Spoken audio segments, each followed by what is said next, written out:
Comienza en Radio María Yucat. El Catecismo para Jóvenes explicado por el Obispo de San Sebastián, Monseñor José Ignacio Munilla.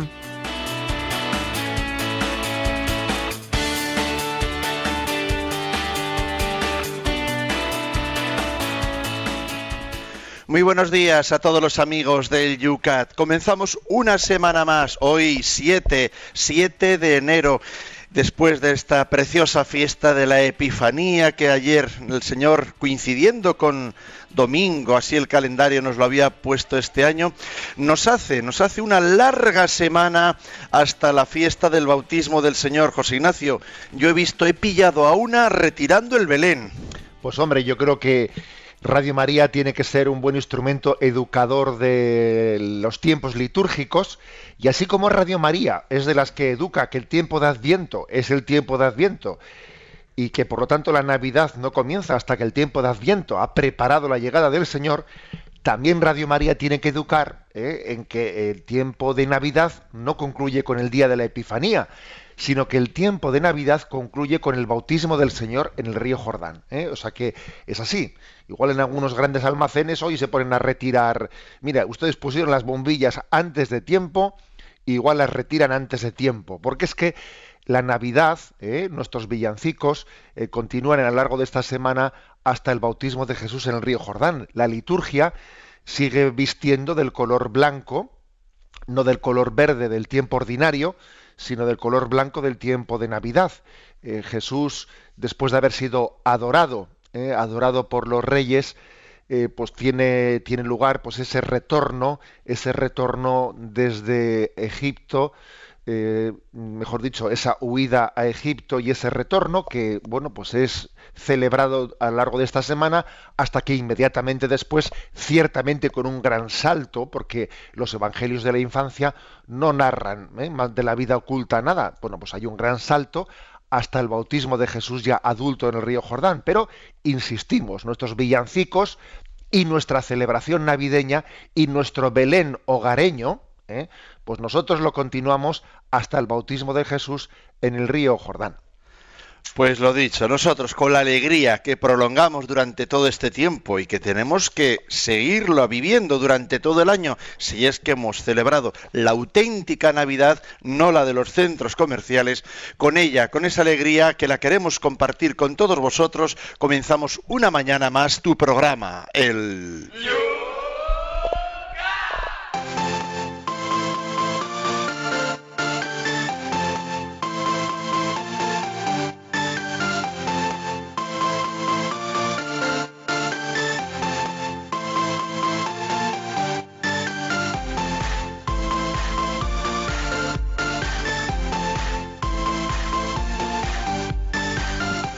Comenzamos esta mañana, este nuevo programa, esta nueva semana, como siempre, mirando un poco a los puntos que dejábamos la semana pasada, el viernes. En torno a ellos ha habido mucha participación este fin de semana y vamos a tomar alguna de las preguntas que en torno al punto 129 se planteaban en las redes sociales. ¿Por qué solo puede haber una iglesia? Desde Cádiz, Marisol planteaba: con mucha frecuencia hemos escuchado eso de Cristo sí, Iglesia no. ¿Cómo respondería usted a esta cuestión? Vamos a ver, esa es una frase que se hizo muy famosa, Cristo sí, Iglesia no. Yo creo que detrás de las frases hay que ver no únicamente lo que dicen, sino lo que quieren decir. Y yo creo que detrás de Cristo sí, Iglesia no, lo que se quiere decir es que a mí que no me predique nadie, que ya me autopredicaré yo lo que me convenga. Vamos a ser claros, detrás de esa frase lo que hay es un pretender ser autodidacta. Yo ya voy a ver yo del Evangelio lo que yo quiero coger, pero me molesta que alguien me recuerde, me corrija, me acompañe, tenga también una autoridad hacia mí. Es una pretensión de tener un Jesucristo de consumo, de compañía, pues un poco a nuestro servicio. Es una pretensión de hacer una religiosidad a nuestra medida, en vez de configurar nuestra vida pues a la medida de Cristo, Claro, por supuesto que está clarísimo que seguir a Jesucristo en la fidelidad de su Iglesia, pues supone obviamente un camino de obediencia. La fe es obediencia. La fe es obediencia, ¿no? Lo otro, tomar a mi conciencia, ¿no? A lo que yo entiendo por mi conciencia, que en el fondo es mi ideología, o mi comodidad, tomarla como compañero o como punto de referencia, pues no es tener obediencia a la fe, es otra cosa distinta. Por lo tanto, una cosa es lo que una frase quiere decir y otra cosa es, no, lo que dice y otra cosa es lo que quiere decir. Obviamente la frase Cristo sí, Iglesia no, y ahora ya no me refiero a lo que quiere decir, sino a lo que dice literalmente, pues sería absurdo, sería como pretender que Jesucristo hubiese venido únicamente para hablar a unos pocos en un lugar muy determinado, que era Palestina, en un tiempo muy determinado, hace 2000 años. Hombre, es que sería incoherente, incluso injusto, que el Dios que se revela a los hombres únicamente hubiese hablado a unos pocos en un sitio pues tan concreto hace 2000 años. Oiga, pues todo el mundo estaba necesitando la llegada del Salvador y parece que Jesús pues hubiese decepcionado al resto de la humanidad. La Iglesia era necesaria para que la predicación, para que la revelación llegase a todo el mundo, y el pueblo de Israel y aquel pueblo palestino que recibió esa visita de lo alto, no era más que un instrumento de Dios para poder llegar desde a través de él y a través de esa Iglesia que iba a ser la prolongación de Jesucristo, su mensaje a todos.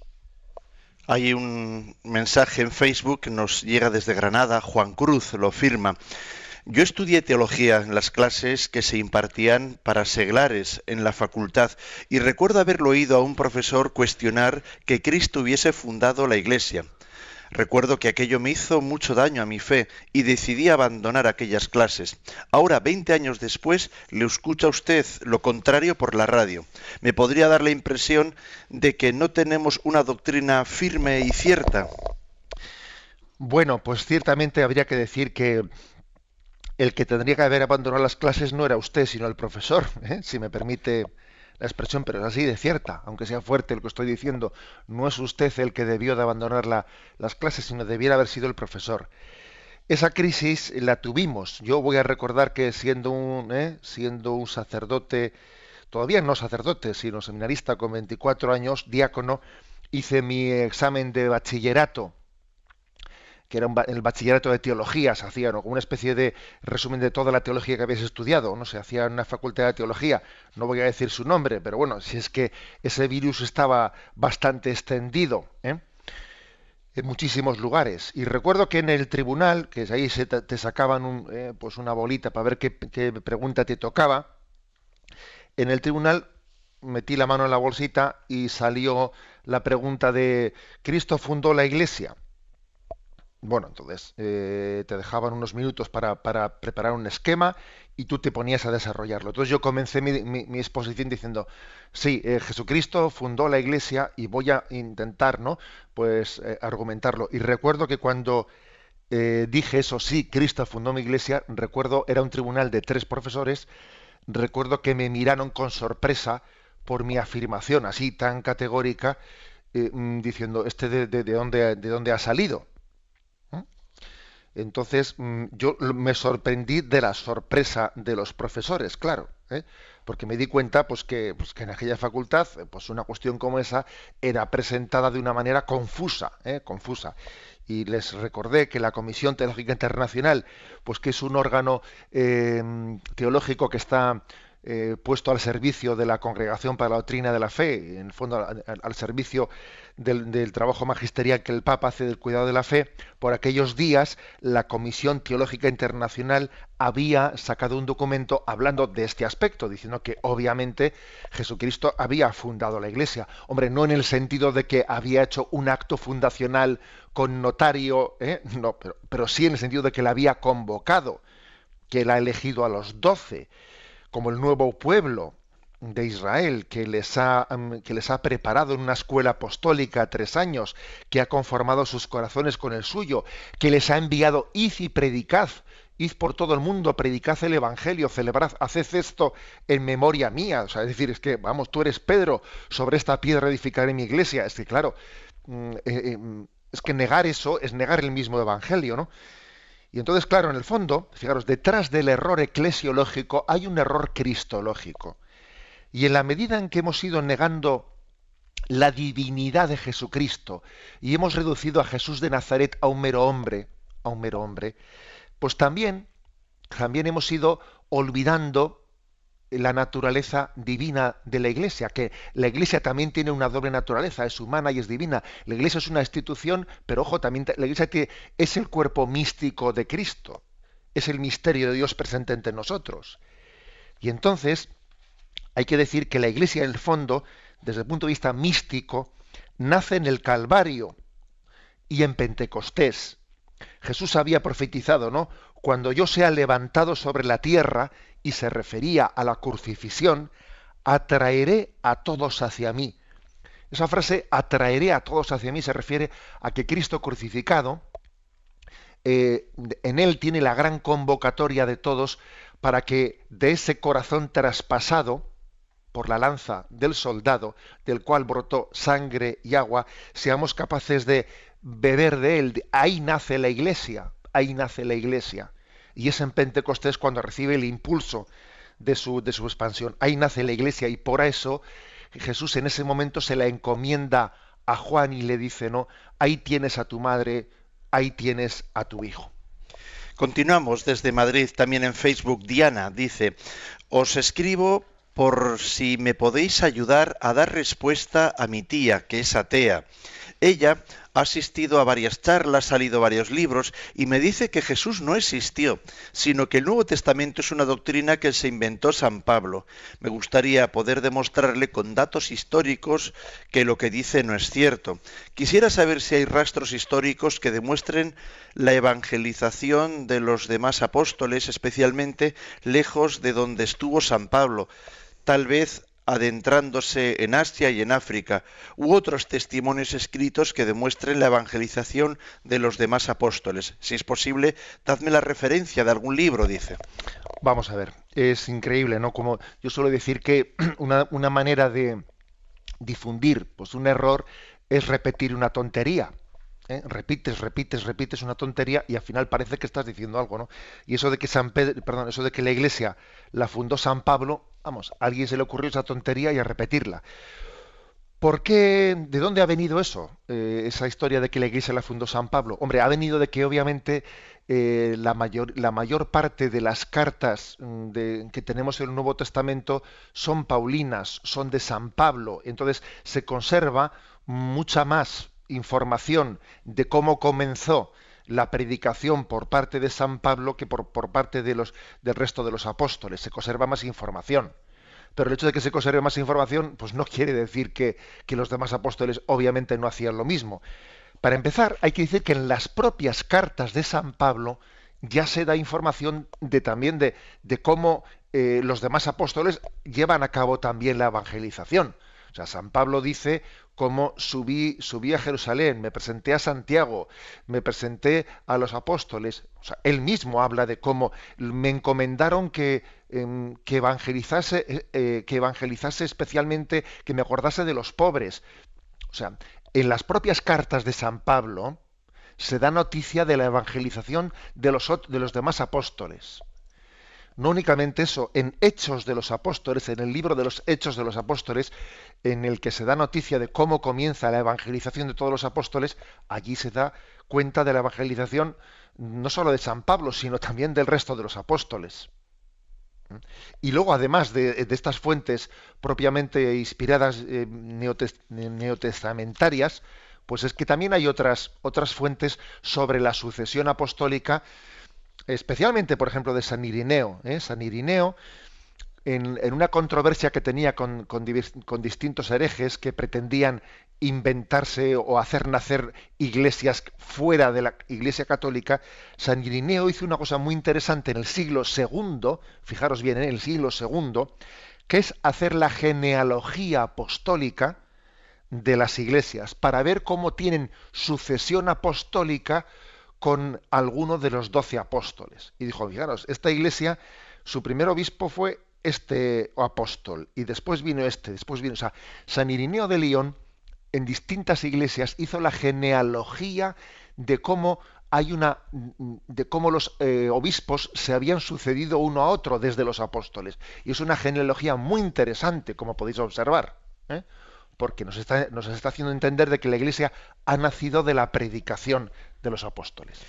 Son las 8:15, se nos va el tiempo. Vamos con el último punto, el 130. También los cristianos no católicos son nuestros hermanos y hermanas. Y en torno a ello, Roberto, desde Madrid. Tengo que reconocer que me pone un poco nervioso esto del ecumenismo, porque resulta que nos ponemos a hablar de lo importante que es la unión con los protestantes y los anglicanos, y dentro de casa estamos peleados. ¿Tiene sentido esto? Bueno, pues la verdad es que yo le comprendo a Roberto, pero eso no es motivo de que nos ponga nervioso el diálogo ecuménico. Lo que nos tiene que poner nervioso es esa falta de unión dentro de casa. Pues porque, como dice el refrán, la caridad bien entendida es la que empieza por casa. Y también el ecumenismo, el verdadero deseo de unidad entre las iglesias, es el que empieza por casa. Y sí es cierto lo que dice Roberto de Caber, pero ¿cómo es posible que dentro de nosotros a veces haya tanta falta de unidad en el seno, tanta falta de comunión en el seno de la Iglesia Católica? ¿Qué causas son? Pues mira, las causas son todas ellas, desde luego, sanables con la conversión. Está más claro que el agua. A veces es por falta de paciencia, por falta de misericordia, que el Señor nos dijo, ¿no?, que tenemos que saber sufrir con paciencia los defectos del prójimo. O sea, es así, el Señor no se arrepiente de habernos elegido y sabía que teníamos nuestros defectos. Entonces, bueno, pues cuántas veces nos hemos sentido exasperados por alguien que canta mal, no sé, pues porque estamos enojados por un niño que no para quieto, con un niño que llora cuando no debe, que no sé qué. Oiga, vamos a tener más paciencia entre nosotros, ¿no? Es decir, que a veces disfrazamos nuestra impaciencia de falsas razones. Otras veces es por afán de protagonismo. También los afanes de protagonismo hacen mucho daño a la comunión interna en la Iglesia, a pelearse por un puesto, pues a ver quién se pone el presidente de la cofradía. ¿Por qué no nos peleamos por el puesto de la limpieza? A ver quién coge el puesto de la limpieza de la Iglesia. Por ese puesto es por el que hay que pelearse. A veces también es por la incomprensión de los carismas. Pues porque estos no son de los míos, sí son de los míos. No son de los... Pero ¿cómo que no son de los míos? Todos los carismas son míos. Aunque yo no pertenezca a un carisma, yo le doy gracias a Dios por la existencia de todos, porque la comunión de la Iglesia a todos se suma. Muchas veces también es por cuestión de ideologías que enfrentan al magisterio de la Iglesia. A veces es que partimos de una ideología, yo tengo tal ideología política o tal ideología de no sé qué historia. Entonces, claro, desde mi ideología, lo que no cuadre con el magisterio, digo que el magisterio tiene que evolucionar en esto. Porque claro, porque mi ideología dice, oiga, es usted el que tiene que purificar su ideología desde el magisterio. No pretender cuestionar el evangelio y el magisterio desde su ideología. Estas suelen ser las principales causas, ¿no? Estas cuatro cuestiones: la falta de paciencia, el afán de protagonismo, la incomprensión de los carismas y las ideologías contrarias al magisterio, son las principales causas que hacen daño a nuestra falta de unión. Con lo cual, ecumenismo sí, pero comenzando por el ecumenismo casero, o sea, por el de casa.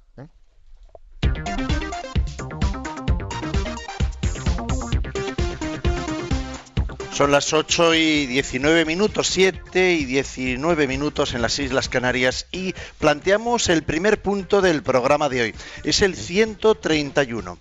¿Qué debemos hacer por la unidad de los cristianos? Vamos a ver, y dice de la siguiente manera: debemos escuchar las palabras y los hechos de Jesucristo, cuya voluntad declarada es que todos sean uno. Independientemente de la edad de cada cual, la unidad de los cristianos nos afecta a todos. La unidad fue uno de los deseos más importantes de Jesús, que todos sean uno, para que el mundo crea que tú me has enviado. Las divisiones son como heridas en el cuerpo de Cristo, duelen y supuran. Las divisiones conducen a enemistades y debilitan la fe y la credibilidad de los cristianos. Para que el escándalo de la separación desaparezca del mundo, es necesaria la conversión de todos los afectados. También el conocimiento de las propias convicciones de fe y las controversias con las de los otros, pero esencialmente es necesaria la oración común y el servicio común de los cristianos a los hombres. Las responsabilidades de la Iglesia no deben dejar que se interrumpa el diálogo ecuménico. Bien, vamos un poco por partes, ¿no? Lo primero, pues afirmar lo siguiente. El ecumenismo nace del corazón de Cristo, porque Él quiere que todos sean uno. Como la gallina que reúne bajo sus alas, bajo sus polluelos, ¿no? A todos sus polluelos, que dice: Jerusalén, Jerusalén, y cuántas veces he deseado reuniros a todos bajo mis alas. Algo así también Jesús nos dice con motivo de la falta de unidad en el seno de la Iglesia. Jesús sufre por la falta de unidad. Si la Iglesia es una, pero esa unidad tiene sus heridas, y heridas importantes. La Iglesia es una porque la unidad que subsiste en la Iglesia católica, pues es una unidad que se conforma con la Iglesia originaria que Jesús fundó, pero a lo largo de los siglos ha habido heridas muy importantes, ¿no?, hacia esa unidad. Entonces la Iglesia sí es una en el sentido de que continúa y subsiste en la Iglesia católica la Iglesia que Jesús fundó, pero Jesús sufre y nosotros tenemos que sufrir con él por las heridas que han acontecido a lo largo de la historia. ¿Cuál suele ser el mayor de los sufrimientos de una madre o de un padre? Y seguro que ahora mismo, pues más de uno que me está oyendo se siente plenamente identificado. El que él tenga a sus hijos peleados, eso posiblemente puede ser de las mayores cruces que se le puedan pedir a un padre y una madre. Que sus hijos estén mal avenidos. Eso es una cruz muy grande. Una de las cruces mayores que puede haber, que los hermanos no se lleven bien, que no estén avenidos. Por eso Jesucristo oró, tenéis ahí en Juan capítulo 17, Jesús levantando los ojos al cielo dijo: para que todos sean uno, como tú, Padre, en mí y yo en ti, que ellos también sean uno en nosotros, para que el mundo crea que tú me has enviado. Y eso Jesús, esa oración dramática, la estaba haciendo la noche en la que iba a ser entregado. Jesús se entrega por la unidad de los suyos. Como tú y yo, Padre, somos uno, que ellos también sean uno. O sea, tomarse en serio el tema del ecumenismo, el tema de la unidad de las iglesias y de las comunidades cristianas, es tomarse en serio la pasión de Jesús por la unidad. Y pronto vamos a comenzar el octavario por la unidad de los cristianos. Y el hecho de que coincida esta explicación es para que nos lo tomemos en serio. Es bucear en el corazón de Cristo, bucear en su corazón. ¿Qué le preocupa? ¿Qué le hace sufrir a Cristo? Nuestra falta de unidad. Bueno, es como una herida que sigue supurando del corazón de Cristo, ¿no? Si queremos aliviar esa herida que hace sufrir a Cristo, tomémonos en serio el ecumenismo. Tomémoslo en serio. ¿De qué manera no se lleva a cabo el ecumenismo? Bueno, el ecumenismo tiene distintas... hay dos formas de abordar el ecumenismo, que es desde arriba o desde abajo. Desde arriba, obviamente, es pues desde los responsables de las iglesias o de las comunidades cristianas, que se tomen en serio ese aspecto, que vayan caminando hacia diálogos de encuentro, gestos de unidad, de colaboración, y eso supone diálogo teológico, etcétera. Y desde abajo también es muy importante. Desde abajo es el que yo, en la medida en que conozco a un protestante, conozco a un hermano ortodoxo, conozco a tal, desde abajo vamos contribuyendo a ese camino de ecumenismo. el ecumenismo desde abajo es muy importante, ¿eh? Es muy importante, no solo el desde arriba. Por ejemplo, pues durante muchísimos años, ¿no?, en los que la Unión Soviética, pues la Iglesia Ortodoxa ha estado como ha estado, ¿no?, pues con una situación, bueno, pues que el gobierno marxista permitía a la Iglesia Ortodoxa, la permitía más que a la católica, ciertamente, ¿no?, pero al mismo tiempo la tenía, pues acogotada. Pues los popes difícilmente podían sobrevivir, y asociaciones como la ayuda a la Iglesia necesitada, durante mucho tiempo pasaba un sustento mensual. Una asociación católica sustentaba, no daba un sustento mensual a los popes ortodoxos que no podían sobrevivir en aquella situación. Y yo sé que hubo católicos que protestaban y decían, pero ¿cómo es esto? Estamos ayudando a los popes ortodoxos, ¿no? Para que sobrevivan. Igual les damos pues un pequeño sustento mensual para complementar su insuficiente, ¿no? Algunos yo sé que se quejaban y que les parecía incomprensible esa ayuda a esos popes ortodoxos, cuando también hay sacerdotes católicos con necesidades, ¿no? Pero se hizo. Y sin duda alguna ese también es un ejemplo concreto de ecumenismo desde abajo. O también en muchas diócesis católicas, pues cedemos templos que están siendo, pues igual infrautilizados por nuestra parte, se los cedemos a las iglesias ortodoxas para que los inmigrantes de determinados lugares, pues de países del este, etcétera, que están aquí en España, puedan también celebrar su liturgia. Y claro, luego viene lo de siempre. Bueno, y correlativamente con nosotros se portan así en aquellos sitios. Pues igual no, ¿eh? Pero sería un error por nuestra parte el de decir, bueno, pues vamos a ver, nosotros no podemos aplicar esa máxima, trata a los demás como te tratan a ti. El Evangelio dice, trata a los demás como quisieras que te tratasen a ti. Si es que en el Evangelio está todo dicho, ¿sabéis? El Evangelio no dice, trata a los demás como ellos te tratan a ti, sino como quisieras que ellos te tratasen a ti, que es distinto. Entre otras cosas, porque de esa manera tú estás ayudándole a que te trate así también de esa manera. Luego existe ese ecumenismo, no solo desde abajo, sino también desde arriba. Y un tema concreto. En lugares como España o países mayoritariamente católicos, que igual no convivimos tanto con cristianos de otras confesiones, tengamos cuidado de que este asunto nos parezca secundario. Claro, parece que un alemán, donde allí tuvo lugar la herida de la Reforma y que hay media nación católica y media nación protestante, parece que es más normal que le preocupe más el ecumenismo. Nosotros, pues como nos pilla más de refilón, cuidado con eso, ¿no? Porque es tener una comprensión de la Iglesia demasiado localista, y la Iglesia o es universal o no lo es. Por eso este es un problema que le tiene que preocupar tanto a un católico español como a un católico alemán, por poner un ejemplo, porque la Iglesia no es localista, la Iglesia no es la Iglesia de España ni de Alemania, no, la Iglesia es la Iglesia en España o en Alemania, pero no es la Iglesia es la Iglesia en. Pues esta iglesia, quedémonos con la fecha, celebra este octavario de oración por la unidad de los cristianos del 18 al 25 de enero. 18 al 25 de enero. Y además, en el material de la conferencia episcopal se nos plantea este año este lema y este texto bíblico. ¿Qué exige el Señor de nosotros? Miqueas 6, versículo 6.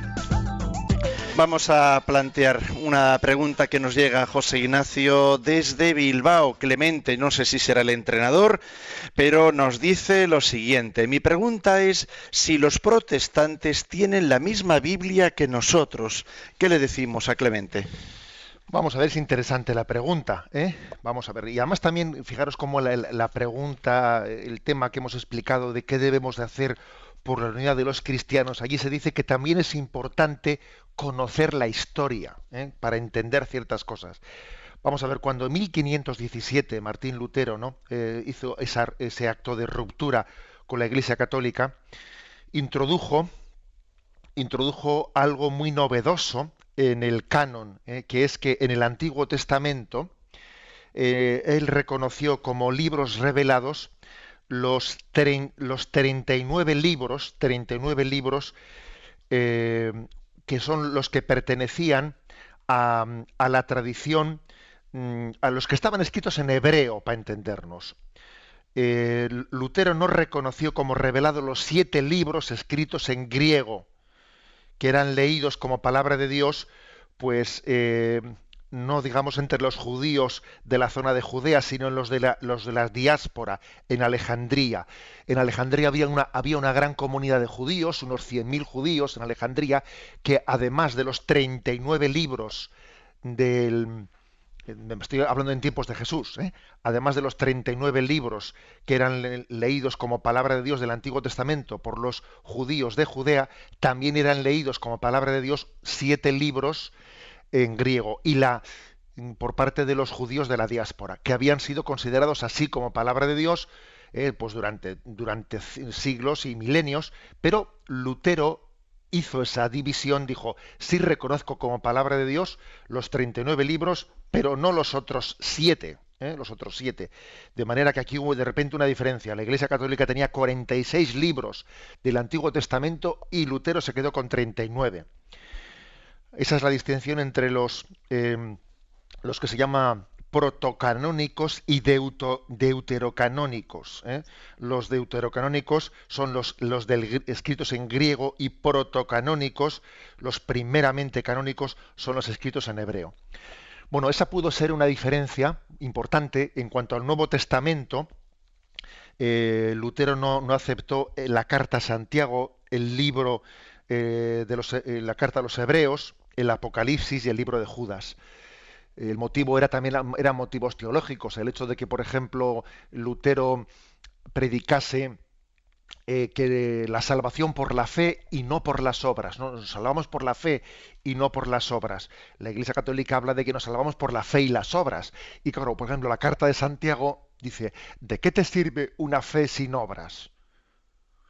Muéstrame tu fe sin obras, y yo por las obras te mostraré la fe. Y por eso Lutero se siente incómodo con esa carta de Santiago, que parece decir lo contrario de su tesis central de que nos salvamos por la fe y no por las obras, y rechaza la canonicidad de Santiago, de Hebreos, de Judas. Pero hay que decir que también en esto se ha avanzado, y las Biblias protestantes, estos libros que Lutero rechazó como palabra de Dios, suelen también publicarlos dentro de sus Biblias, aunque sea al final.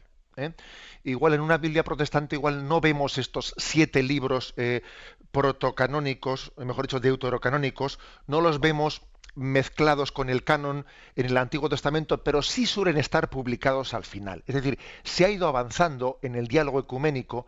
Y digamos, en este momento en una Biblia protestante, estos libros que Lutero rechazó como inspirados, los tenemos publicados, aunque sea en una especie de, digamos, pues sino epílogo final de sus Biblias.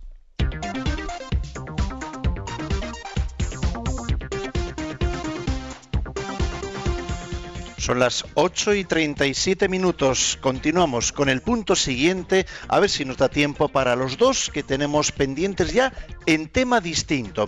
Pasamos a otro punto distinto después de hablar aquí del ecumenismo. ¿Por qué es santa la Iglesia? Punto 132.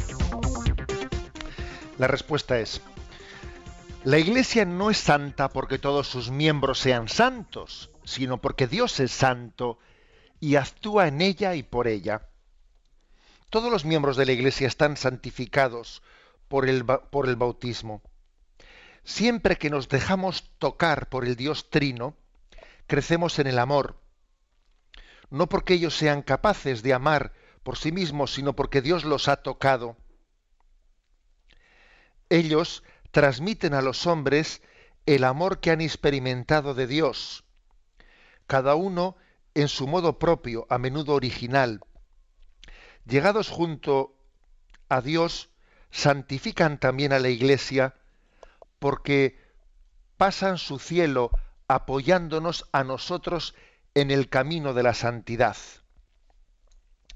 Bueno, vamos a ver, fijaros que a la hora de explicar por qué la Iglesia es santa, aquí se recurre a dos argumentos principales.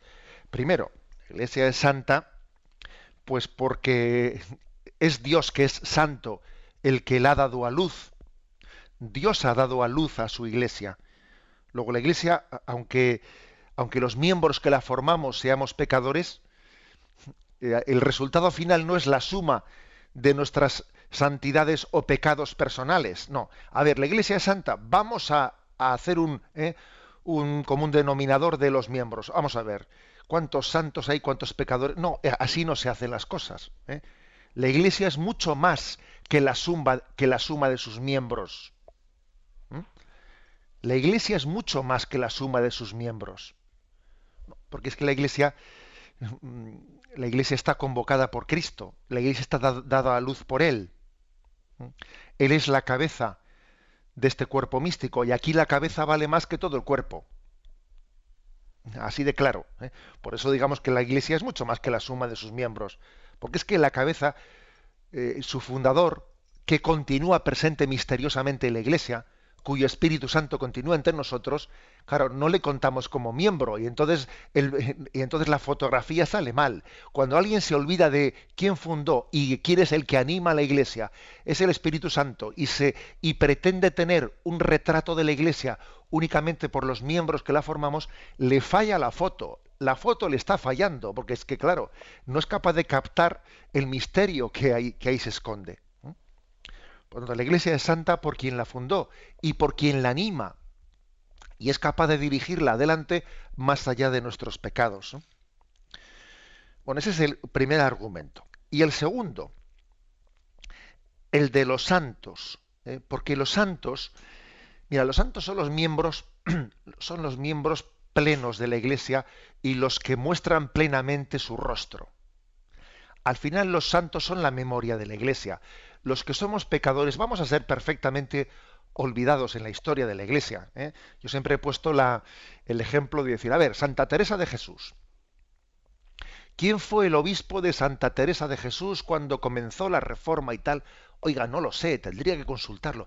Es que nos hemos olvidado de aquel obispo, nos hemos olvidado de él, no tenemos ni idea. Algún historiador, igual que me esté escuchando, será capaz de... Pero claro, tal otro santo, ¿quién tuvo como obispo? Pues, mire usted, es que no lo sé. Claro, es decir, al final la Iglesia con lo que se queda es con la santidad. Los demás pues tenemos un quehacer y absolutamente, ¿no? Pues quizás necesaria en un momento, pero absolutamente prescindible en cuanto ha pasado nuestro momento. Y al final lo que queda es la santidad.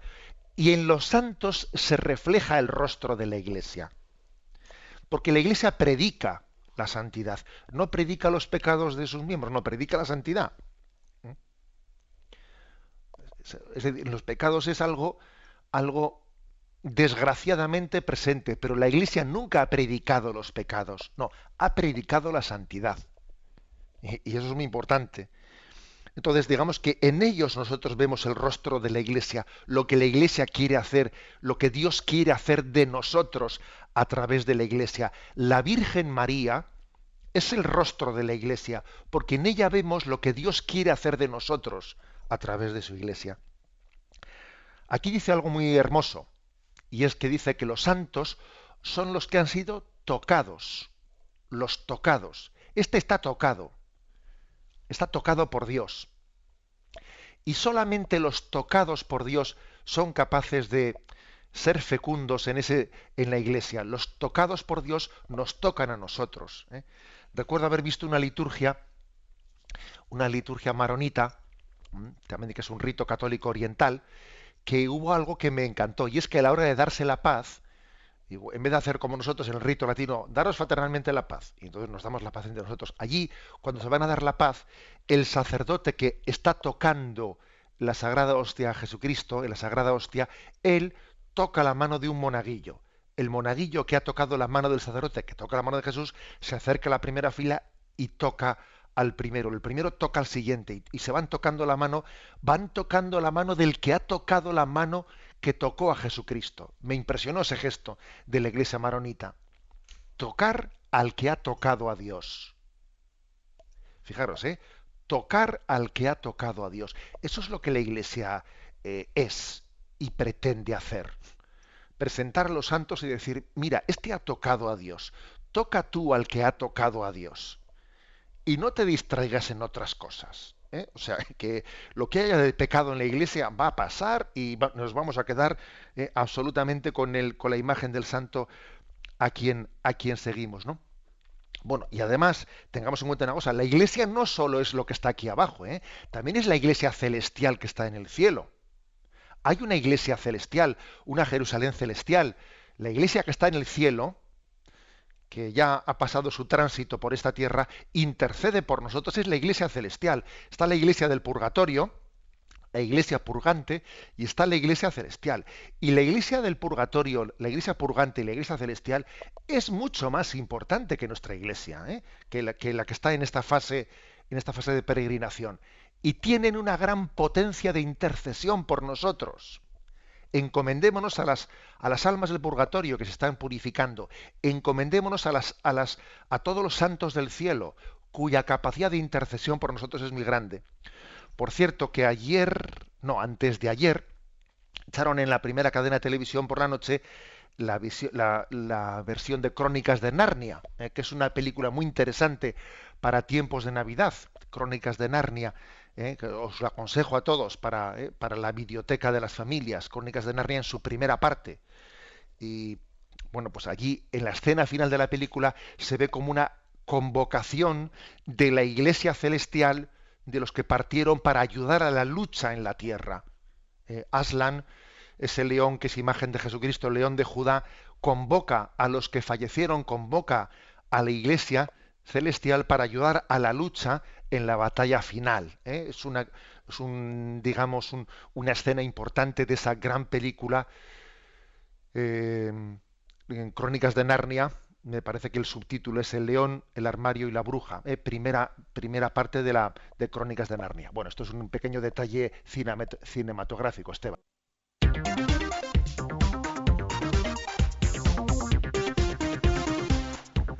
Y en la recta final de este programa, 8:46, 7:46 en las Islas Canarias, planteamos la última pregunta relacionada con esta que hablamos en la segunda parte del programa de hoy. Punto 133. ¿Por qué se llama católica a la Iglesia? Católico, del griego katolón, quiere decir estar referido a la totalidad. La Iglesia es católica porque Cristo la ha llamado a confesar toda la fe, a conservar y a dispensar todos los sacramentos y a anunciar a todos la buena noticia, y le ha enviado a todos los pueblos. Como veis aquí, lo que se repite es la palabra todo. Es el Cristo total. La expresión Cristo total es de San Agustín, el Cristo total. O sea, Cristo o es total o no es Cristo. La Iglesia o es total o no es la Iglesia. Porque Cristo vino a salvar a todo el mundo. Luego Él habla a los hombres de todos los tiempos, de todos los lugares, de todas las razas. Uno de los males que puede tener la Iglesia es los males localistas. Los males localistas. El galicanismo pues, fue una herejía pues que vino a ser como la Iglesia francesa, que se sentía muy orgullosa de sí misma y pretendía ser independiente del resto de la Iglesia, ¿no? Una Iglesia que se sintió tan autónoma, tan orgullosa de sí misma, que a mí me sobran todos los demás. Yo no necesito tener vínculos con nadie, ni con Roma. A ver, Roma, que no se entrometa el Papa. Nosotros también somos obispos. Pues claro que también somos obispos, pero a veces cuando uno oye decir, no, los obispos no son delegados del Papa, pues claro que no son delegados del Papa. Los obispos no tienen que actuar como secretarios, tienen que actuar con su propia autoridad. Bueno, vamos a ver, pues vamos a ver. Sí, claro que un obispo no es un secretario del Papa, ¿eh? Pero cuando uno oye estos discursos y se insiste muy unilateralmente en ellos, al final ve un tufillo de localismo o de galicanismo, ¿eh? De no apreciar suficientemente la universalidad de la Iglesia, de subrayar mucho una cosa en detrimento de la otra. Claro que en la iglesia local está encarnada la Iglesia de Cristo. Eso es verdad, ¿eh? En la iglesia de San Sebastián, en la iglesia de cualquiera diócesis de España, está encarnada plenamente la Iglesia de Cristo. Pero, fijaros bien, Jesucristo prometió que la iglesia iba a ser asistida y que no perecería, o sea, que él prometió la indefectibilidad de la iglesia y el poder del infierno no derrotará a la iglesia. Esa promesa no se refería a las iglesias locales, sino a la iglesia universal, porque la iglesia católica ha estado y ha desaparecido de determinados lugares. Estuvo presente en algunos lugares del norte de África que de allí desapareció. Y donde ahora está presente la Iglesia Católica en algunos lugares muy católicos, igual dentro de milenios no lo está. O sea, Jesús prometió la indefectibilidad a la Iglesia en su conjunto, pero no a una Iglesia particular en concreto. ¿Eh? Luego, es verdad que la Iglesia local es la encarnación de la Iglesia universal, pero no desconectada de ella, ¿sabéis? No desconectada de ella. Luego, mucho cuidado con los localismos. Con los localismos. Yo a veces con un tono de broma he dicho así en nuestra tierra, he dicho, la chapela la tenemos que llevar puesta, pero no enroscada. ¿Eh? No es lo mismo llevar la chapela puesta que enroscada. No, la chapela tiene que estar puesta, pero no enroscada. Porque si llevamos la chapela enroscada, nos olvidamos de la Iglesia universal. Y eso es una pobreza muy grande. Bueno, esto aplíquese a todo el mundo, porque aquí hay sombreros para todas, también hay sombreros mexicanos y hay sombreros andaluces y de todas las clases, ¿eh? Ojo con los localismos, que tenemos que ser católicos, que la palabra catolicidad nos tiene que hacernos sentir hijos de la Iglesia Madre Universal, ¿eh? Y tener una prontitud, me es lo mismo aquí que allá. Para un católico, todos los lugares son su casa y no se siente extraño en ningún lugar.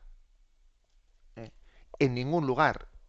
Si un día a un sacerdote, a una religiosa cualquiera, ¿no?, que nos está ahora mismo escuchando, pues mira, pues el superior le cambia, ¿no? Imagínate a una religiosa que está escuchando ahora mismo este programa en tal sitio y lleva 25 años o 30 años destinada en tal sitio. Tú fíjate que en 30 años la cantidad de lazos que ha hecho en ese pueblo en el que está destinada en un geriátrico.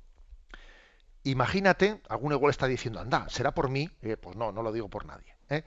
Y ahora imagínate que la superiora va y me cambia y me pide que me vaya a misiones y me pide que me vaya a otro lugar totalmente distinto. Pero ¿qué va a ser de mí si llevo 30 años en este lugar? Si todos mis vínculos están aquí, ¿y qué más dará? E incluso suele haber a veces muchos apegos y muchas mediocridades que a veces las sana la catolicidad de la Iglesia. Hay muchas cosas que son sanadas por la catolicidad de la Iglesia. Muchas crisis locales, para poder superarlas, hay que recurrir a la catolicidad de la Iglesia, porque a veces el árbol impide ver el bosque. Es frecuente esto, que el árbol impida ver el bosque. Por tanto, bien, respiremos con ese alma de catolicidad. Y como he dicho antes en el programa, no digamos la Iglesia de Madrid, por ejemplo, digamos la Iglesia en Madrid, que es mucho más preciso teológicamente, porque la Iglesia es de Cristo, no es de ningún lugar. La Iglesia es de Cristo y se realiza en lugares determinados, en lugares, sin ser de ningún sitio, es de todos. Es de todos. Esa es la precisión, ¿no?, con la que entendemos la catolicidad. Toda la fe, todos los sacramentos, toda la buena noticia a todos los hombres de todos los tiempos y de todos los lugares. Esto es lo que significa católico.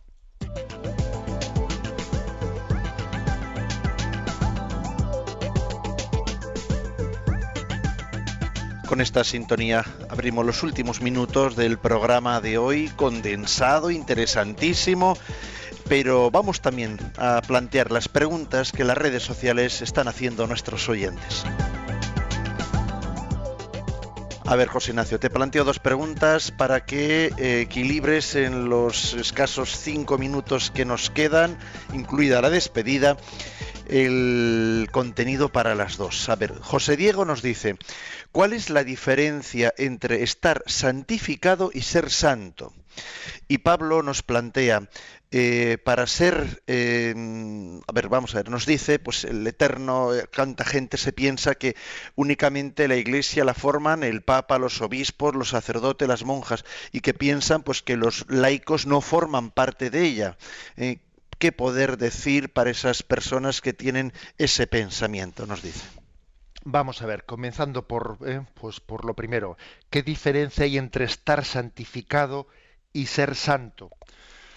Hombre, vamos a ver, yo creo que, yo entiendo por lo menos, me imagino que será más matizable que lo que se me ocurre a mí a bote pronto, pero creo que estar santificado es algo que en este momento uno de nosotros está santificado, pues porque ha recibido el sacramento del bautismo, porque ha recibido el sacramento de la penitencia, porque está en gracia de Dios, pero ese estar tiene todavía un recorrido por delante y obviamente puede dejar de estarlo si no es fiel a la gracia de Dios, mientras que ser santo se refiere ya, entiendo yo, a alguien que ya tiene consolidada ese estar en Dios mismo. Por lo tanto, uno definitivamente no es santo hasta que no está en Dios. En cierto sentido todos somos santos porque hemos sido santificados, pero en el sentido pleno de la palabra no somos santos hasta no estar en el cielo, porque hasta no estar en el cielo no dejamos de ser pecadores también. Entonces esa es la diferencia para mí entre estar santificado o ser santo. Ser santo en el sentido pleno de la palabra solo se es santo en el cielo. Con respecto a la segunda pregunta, parece como que, o sea, ¿cómo se explica teológicamente la vinculación con la Iglesia de los laicos de la jerarquía de los religiosos?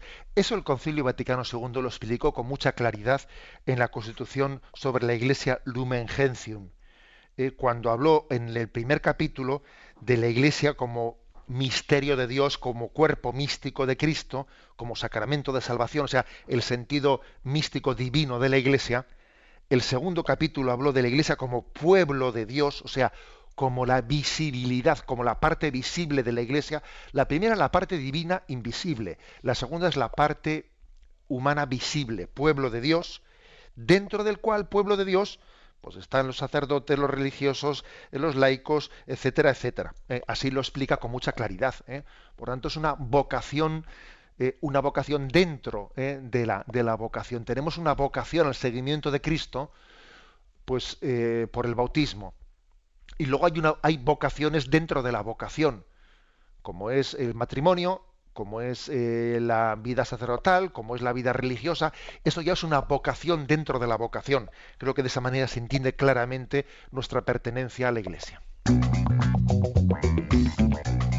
No tenemos tiempo para más, pero tenemos que plantear los temas para mañana, para el programa de mañana. ¿Con qué abriremos el espacio, José Ignacio? Vamos a ver, mañana abrimos con las siguientes preguntas. ¿Quién pertenece a la Iglesia Católica? Pregunta 134. 135. ¿Qué relación tiene la Iglesia con los judíos? 136. ¿Cómo ve la Iglesia a las demás religiones? 134, 35 y 36. Y concluimos con la bendición. La bendición de Dios Todopoderoso, Padre, Hijo y Espíritu Santo descienda sobre vosotros.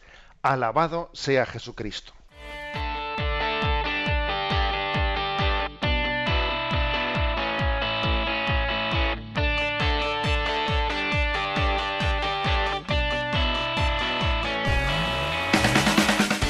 Finaliza en Radio María Yucat,